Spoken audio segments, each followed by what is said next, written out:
কক্সবাজারের রামুর চৌমুহনীতে ব্যক্তি মালিকানাধীন মার্কেটের জমির উপর ভাসমান বাজার বসানোর অভিযোগ উঠেছে।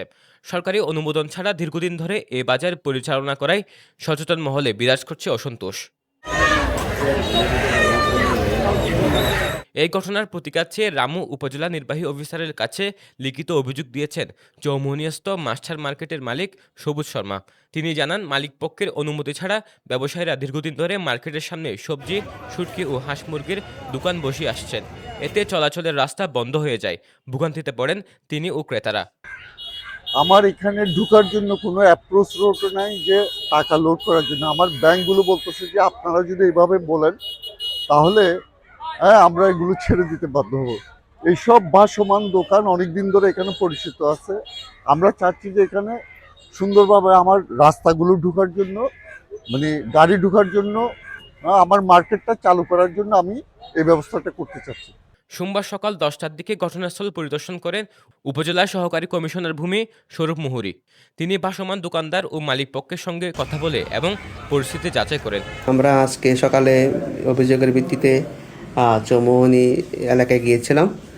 তো আমরা সরজমিন যেখানে দেখেছি ওখানে সড়কের জমিও আছে, ব্যক্তির জমিও আছে। তো বাজার কমিটি বা বাজার বণিক সমিতি তাদেরও স্বার্থ জড়িত।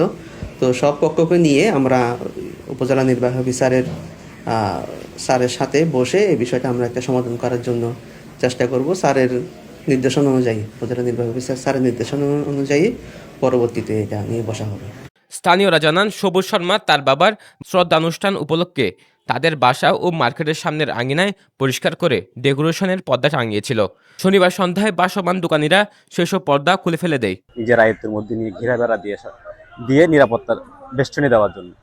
এখন এই মুহূর্তে কিছু মহল এসে ওনাদেরকে বিভিন্ন হুমকি দুমকি দিয়ে আসতেছে এবং তারা চেষ্টা করতেছে এটা তাদেরকে এখানে দোকানপাট বসে মার্কেটে যাতে সম্পূর্ণ চালু অবস্থায় না থাকে।